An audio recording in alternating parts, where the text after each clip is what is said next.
በልቤ ላይ ጸጸት ሐዘን ዘርተሽብኝ ከእንቅልፍ abbaa manaa koo ajjeese hiriyaa isaa waliin jiraachaa jira. Seenaa obboleetti keenya takka isiniif qooda. Ashama akkam jirtu hordoftoota kiyyaa, ani jira galata rabbii isinillee bakka jiraattanii. Gara seenaatti osoo hin darbiin dura koomentii kanarraa deebisuun dirqama natti ta'e. Wallaahi waggaa 9 jiraadhee mana kifilii takka hin qabu jetti obboleettiin keenya takka. Koomentiin kun bakka hedduutti argee ture. Namni waggaa 11 hojjedhee waan takka hin qabu namni jaallee ni jira. Gorsa gara umaarratti dhaggeeffadha. Biyya Arabaa ture abbaan manaa koo mana ajaa'ibaa yookaas jireenya ajaa'ibaa naaf hojjetee yeroon gara biyyaatti galuuf jedhu osoo hin galiin dura hiriyaa isaa waliin wal na barsiisee anis hiriyaa isaa waliin hariiroo sa'aatii 24 isa waliin haasa'uu galuuf baatii 2 yookaas baatii 3 yeroo na hafu abbaa manaa koo tuffachaa yookaas jechuu tantaane isatti dabarsaa hiriyaa isaa waliin haasoo gaarii fi bashannansiisaa waliin haasa'aa naannoo baatii 3 ergan gahee booda guutummaa guutuutti hiriyaan abbaa manaa koo akkan abbaa manaa koo dagadduuf waan baay'ee godhee haala mijeessee abbaan manaa koo garuu baay'ee isa jaalata. Waliin hagabuu oolanii bulu waliin waan hedduu dabarsu seenaa isaanii hundumaa yeroo abbaan manaa koo natti himu anis gurbaa kana jaalachuuf dirqame waan ta'eef innis seenaansaa seenaa badaa yookaas seenaa nama gaddisiisu osoo hin taane haadha manaa isaa duraan haadha ijoollee isaa lamaa akkamitti akka inni mana ofii keessaa arihee baase abbaan manaa koo yeroo natti himu ani garuu kuni sobaa mucaan kun mucaa gaariidha jechuun sammuu koo amansiisee baay'ee takka isa jaalachaa yeroon gara biyyaa galu abbaa manaa koo guutummaa guutuutti jibbaa. Abbaan manaa koo inni haadha manaa waan hin qabneef duraanuu mana koo jiraachaa waan tureef har'as mana koo haa jiraatu jedhee yeroon biyya Arabaatii galu nyaata hojjetannu keessaa nyaata gaarii foon lukkuu yookaas foon waanuma barbaade yoo ta'e fakkeenyaaf diimina gaarii waan adda addaa yookaas goommana yookaas shiroo yoo ta'e iyyuu mucaan kun gonkumaa nu bira waa hin hafneef abbaan manaa koo baay'ee waan isa jaalatuuf dhugumatti seenaasaa gaafan argu qaamaan itti siqee jechuu kooti. Abbaa ijoollee lamaati. Ijoollee yookaas haadha warraa isaa mana ari'ee qophaasaa jiraata waan ta'eef abbaan manaa koo garuu baay'ee isa jaalata. Gurbaan sun garuu baalagee waan ta'eef haadha manaa isaa akka manaa baase abbaan manaa koo yoo natti himu anis abbaan manaa koo akka inni sobutti isa ilaalee abbaan manaa koo hojjetaa mootummaa ta'uu baatus hojii dhuunfaa xiqqoo waan qabuuf hojii isaa sanarratti xiyyeeffatee mana hin oolu hojii isaa irratti biizii ta'a oola waan ta'eef inni kun garuu hojii waan hin qabaanneef manuma keessa wal bashannansiisaa yeroo gaarii waliin dabarsaa yeroo eegallu guutummaa guutuutti abbaa manaa koo akka ittiin dagadhu gurbaan kun haala naaf mijeessa waan ta'eef abbaan manaa koo waan hedduu yoon isaatiin jiru innis calna jalaa jedhee maal si godhee ati biyya Arabaa turte sammuun kee hin tuqabiin jedheen yeroo baay'ee si jalaa jallisaa hiriyaa koo birattis inna salphifta jechuun guyyaa tokko imimmaansaa buusee garuu cubbuun kun si qabaa yoo si dhiisee deeme yookaas qabeenya kana adda yoo hiranne aniifati garuu ilmoo wal biraa hin qabnu haa ta'u malee adda yoo baane nu gaddisiisa jireenya keenya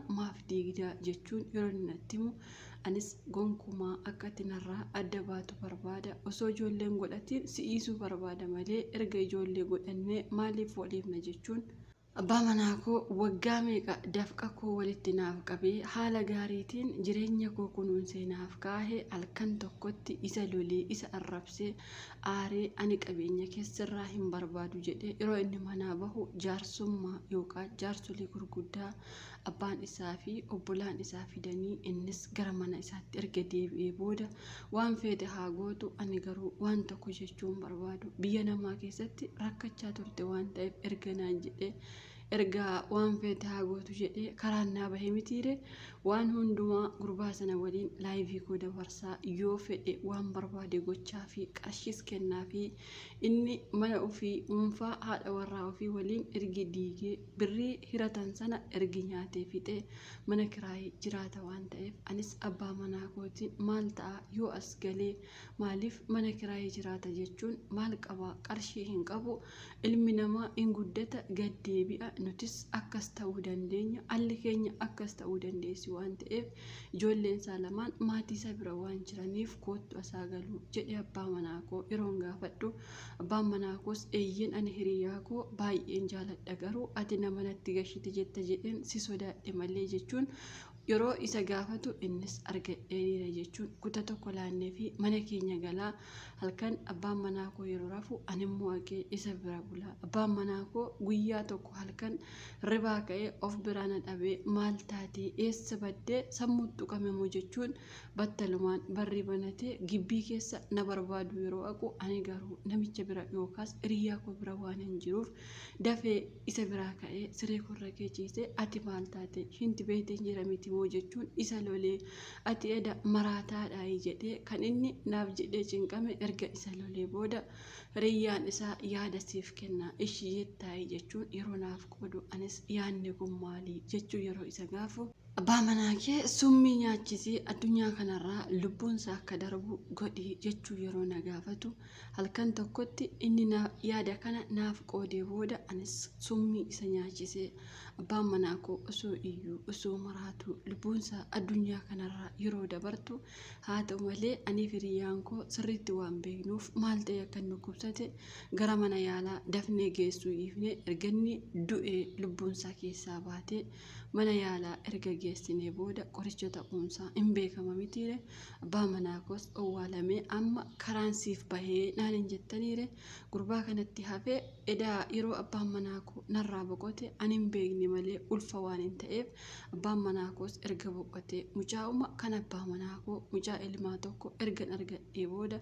namicha kana waliin guutummaa guutuutti erga jiraachuu eegallee naannoo waggaa lamaa erga fidnee abbaan manaa koo inni du'es inni jirus anaaf amma tokkuma ta'e mitiire sababiinsaa inni du'e waan hedduu naaf godhee du'e inni jirummoo narraa nyaachuu narraa dhuguu qabeenya koo karaa tokko baasuu yeroo inni eegalu ani mucaa sirraan barbaadu akka ati mucaa godhattu gonkumaa hin barbaadu marfee fudhu yeroo naan jedhu anis maaliifi mucaa tokko malee hin qabu jireenya barbaada yeroo hin jedhu innis lakkii amma nun barbaachiftu koorree bashannannee jiraan ergi jedhee anis dhuguma jedhee marfee ala namaa laachuu hin dandeenye erga fudhee booda abbaan manaa koos inni ani waliin jiraachaa jiru baay'ee na jaalatee dubartii jechuun kunoo akkasii eeyyeen amma baay'ee si jaaladha jechuu yeroo na gorsu anis dhuguma na jaalata jedhee mana kana maqaa kootti naannessi anatu abbaa manaadha moo situ abbaa manaadha yeroo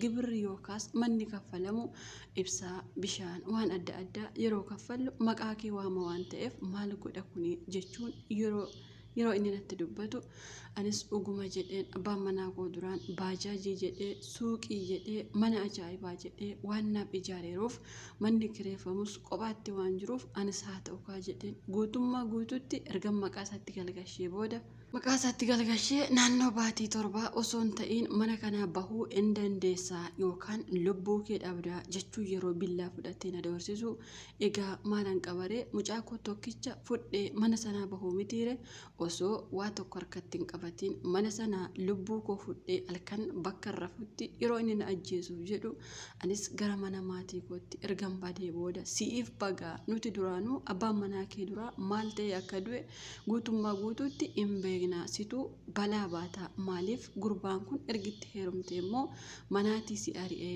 maal goote maaliif mana maqaa isaatti deebifte jechuun maatiin koo na reebanii maatii osoo hin taane bineensa osoo hin jedhe baay'ee natti tola harmeen ani garaa ishee keessaa bahee ati ala koo miti mana kanaa bahi jechuun erga mana isheetii na ariitee booda anis magaalaa Finfinnee deemee qaansiraa hojjechuu simmintoo yookaas dhagaa falaxuu erga eegalee booda mucaa koo fuudhee maatii isaatti kennee maatii abbaa manaa kootti jechuu kooti yoo feetan guddisaa yoo dhiistan dhiisaa jedhee ergan itti darbee booda magaalaa Finfinnee naannoo waggaa 3 ergan jiraadhee galanni kan rabbiitii ijoolleen biyya arabaa hiriyoota baay'ee waan hin qabuuf qarshii muraasa na gargaaranii gara biyya arabaa kan dhufu ergi na waamanii booda anis gara biyya arabaa dhufee hojii koo hojjetachuu ergan eegalee haa ta'u malee abbaan manaa koo ani lubbuu isaa kanatti dabarse haga har'aatti irri barrafu yoo rafe ufee abjuu keessaa maaf na ajjeefte maaf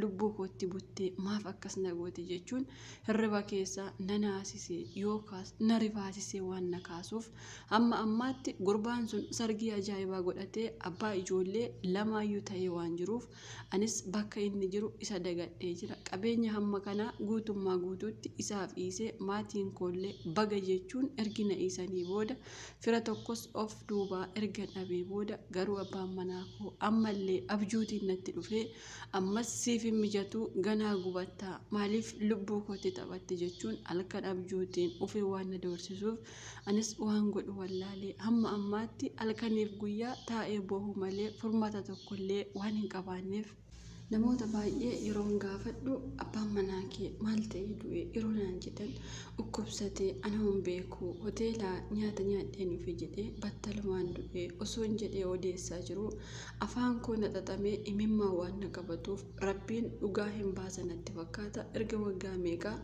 namni waa isaa dubbatee hin beekne bara kana keessa garuu yoo namni waa isaa natti dubbatu amboo'icha malee deebbii waan hin qabaanneef dhugaa isaatu bahuuf tennaa kan jedhus waan na shakkisiisu. Haa ta'u malee waan isiniin jechuu barbaadu ammas nama biraa biyyuma kana keessatti ergan jaaladhee booda qarshii natti ergii yoo ta'uu baate sin fuudhu jechuun yeroo na doorsisu anis qarshii biyyan jiru kanaa qarshii 12,000 erganitti ergee booda innis bilookkii na godhee amma walumaa galatti maraatteetta naan hin jettaniire ofuma maraadhee jaanjee kushinaa arabaa keessa waan hin jiruuf amma haalli jiruuf jireenya na duraa badee waan jiruuf mee yaada keessan naaf qoodaa maal akkan gochuu danda'u galatoomaa ana obboleettii keessan akkuma keessan of jijjiiruuf biyya arabaa jira galatoomaatti obboleettiin keenya seenaa obboleettii keenya isin dubbiseeti ka'a sagalee xiqqoo gidduutti kukkutuu qophiifama akkuma argitan gibbii miicaa oolee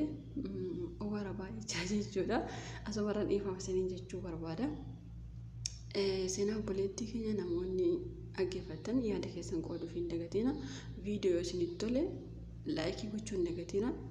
Dhugaa dubbachuu fi anis akka nama tokkootti akka dubartii tokkootti yaada obboleettii koof qooduu barbaada. Namni tokko erga abbaa manaa godhatee booda hiriyaa hariiroo yookaas immoo nama biraa of duubaa fidachuun kun gonkumaayyuu hin danda'amu.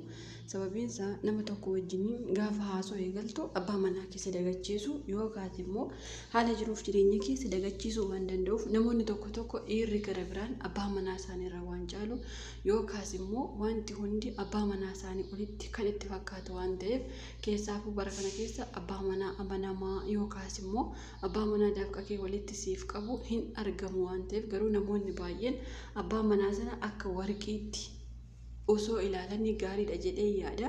Sababiin isaa dhiirri biraan irraan dhufu yookaas immoo dhiirri biraan si jaaladha gaafa siin jedhu maal si gochuu dhufa qabeenya keessan nyaachuu yookaas immoo abbaa manaa keessanirraa adda si baasuuf yoo ta'e malee jireenya gaarii siif horuu yookaas immoo akka itti waan gaarii isa wajjin jiraattu miti. Sababiin isaa ofiifuu niitii isaaf hin taane yookaan haadha warraa isaaf hin taane osoo haadha warraa isaaf ta'e innis deebisee haadha warraa isaa mana ari'ee deebi'ee hin duuri yooma ture obboleettii keenya guutummaa guutuutti dogoggorri hankeeti jechuu barbaada. Maaliif osoo abbaan manaa keellesitti badii qabaate osoo waan balleessu akka qabaate illee dhiisuu qabda jechuudha. Abbaa manaa keessana dhiistee biraa deemuu qabda malee gonkumaa hiriyaa isaa walii waan kana gochuu hin qabdu. Maaliif hiriyaa abbaa manaa kee ta'ee inni iyyuu amanee siitiin si amanee erginni mana ofiitti fidee booda ati immoo deebistee waan kana isa wajjin hojjechuun wanta badaadha jechuudha. Abbaan manaa kee nama gaarii osoo ta'uu baate dhiira manatti hin fidu jechuudha. Haa ta'uuti dubartoonni yeroo baay'ee abshaalli hin jiru abshaala fakkaatanii kan abbaa manaa isaanii akka albeetti muran baay'eetu jira. Sababiin isaa nama gaarii fakkaatanii yookaas immoo oduu siyaasaa yookaas siyaasa roonsin hin jedhu namoonni tokko oduu yookaan haasoo danda'u waan ta'eef dhiirri tokko immoo oduu sana waan amanuuf dhugumatti haati manaa koo jabduudha nama waan baalageef deemtu miti nama namaaf yaaddu jechuun dhiira fidee mana isaatti gashaa. Jalqabuma dhiirri mana ofiitti galuun waan gaarii miti. Ergi ofii manatti galee immoo nyaara itti kennu yookaas waliin kolfuu haasa'uun gonkumaa osoo hafee gaariidha. Fakkeenyaaf biyya arabaa kana keessa yoo fudhattan akkamitti akka isaan dhiira baqatan abbaa manaa isaaniirraa kan kaa'ate nama takka akka isaan hin agarre hin beektu. Keessaafu ijoolleen biyya Arabaa turtan biyya Arabaa kun qarshii qofaa osoo hin taane barumsa hedduu akka irraa fudhattan homaa shakkii hin qabu. Sababiin isaa biyya keenya keessatti dhiira wajjin deemaa oolla, dhiira wajjin teenyee nyaannee dhugna, abbaa manaa keenyarraa adda kan ta'e wajjin haasofna.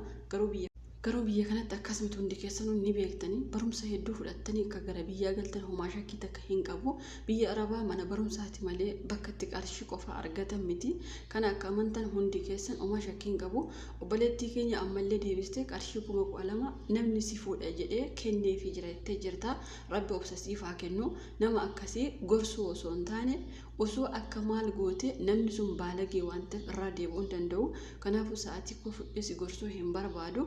Gara fuula duraatti maal gochuu akka qabdu hordoftoonni kee yaada siif haa qoodanii. Gara fuula duraatti ati gana tokko jettee jireenya kee eegalte qarshii kee walitti qabattee namaafis kennuu ifte yaadni kiyya galtee mucaa kee guddifachuu qofaadha. Heerumni tositti hafeeyyuu gaariidha jedhee yaada.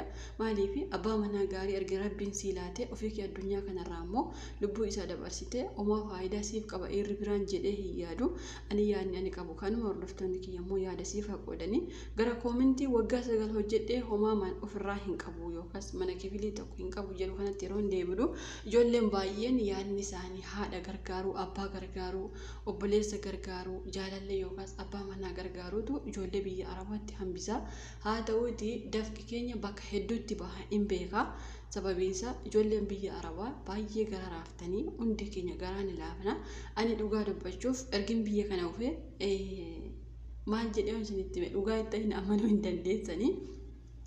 Nama wayii jira fira kiyyaa magaalaa Finfinnee jiraachuu jira anumti jechuudha.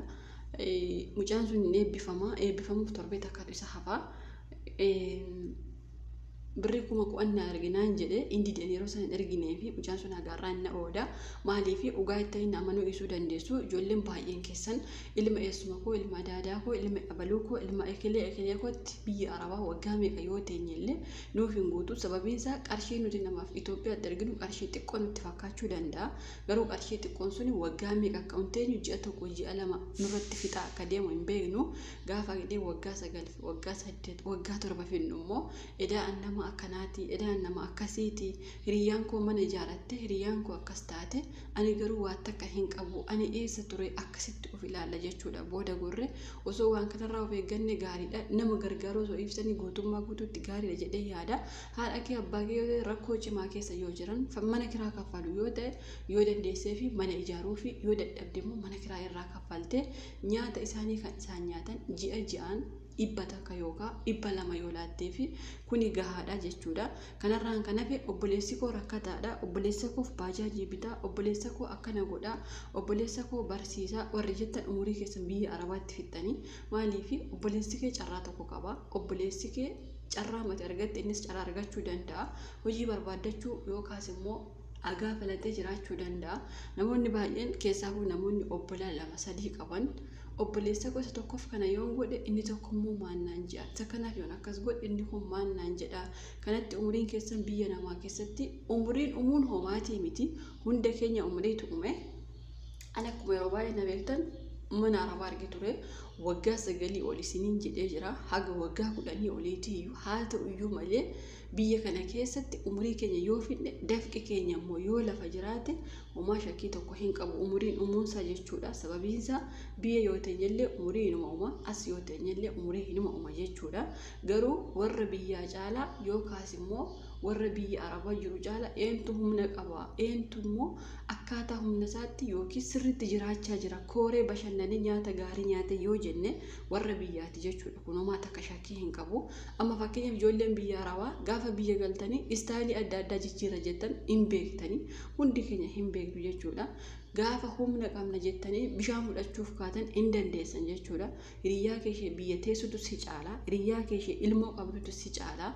Kanaafuu of amansiistanii ani humnas dhabee, ilmoos dhabee, sammuus dhabee, qarshiis dhabuun qabu jettanii nama osoo gargaaru dhiiftanii waggaa 9 miti ji'a 9 keessatti waan barbaaddan godhachuu dandeessu jechuudha.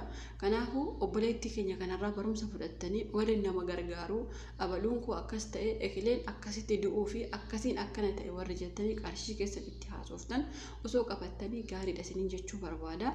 Warra darbirraa barumsa gaarii fudhattu. Obboleetti keenya waggaa 9 hojjettee waan takka ofirraa abda Rabbi obsasiif haa kennu. Ammas yoo hojjetatte waggaa 2 keessatti waan guddaa godhachuu dandeessa.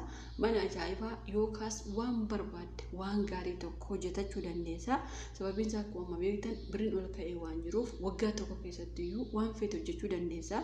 Fayyaa guutuu ergi qabaattee ergi Rabbiin fayyaa keessi godhee qarshii abuukeetti homaa takka hin gaddiin dhaamsa kooti. Ijoolleen baay'een qarshii darbetti gaddu. Ka darbetti gadduun homaa deebii hin deebisu. Garuu waan takka ergi darbetti gadduurra osoo waan sanan dabarsi waan kun na eeggata waan kun akkana jennee itti akeekkanne osoo hojjenne irra gaariidha. Ergi darbee immoo of dhiphisuun faayidaa takka hin qabu. Obboleetti keenya akkati jabaattee nama jabduu taate waggaa 2 keessatti waan guddaa hojjettu homaa shakkii takka hin qabu. Maaliif qarshii kee qabadhu nama takka hin kenniini. Maatii kee keessaa abbaan fayyuu haa rakkatu. Qarshii kee osoo kaa'atte situ humna keetiin dhume waan ta'eef yeroo of yaadatte waan guddaa hojjetachuu dandeessa. Koomentii jalatti isinillee yaada keessan qooduuf hin dagatina. Turtii gaarii.